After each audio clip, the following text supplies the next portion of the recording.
ಪ್ರಜಾಧ್ವನಿ ಇದು ಪ್ರಜೆಗಳ ನಂಬಿಕೆಯ ಧ್ವನಿ.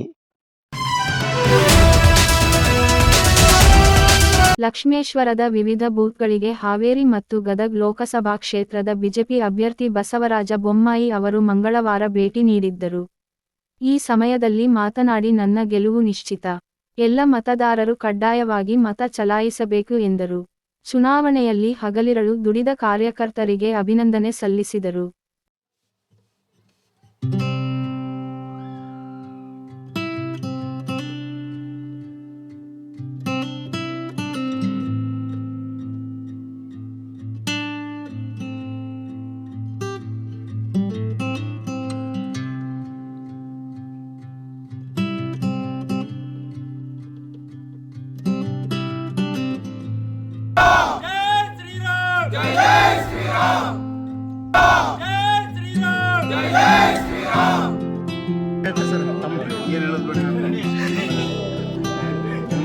ಎಲ್ಲರೂ ಬಂದು ಹೊರಗಡೆ ಬಂದು ಓಟ್ ಹಾಕ್ತೀವಿ.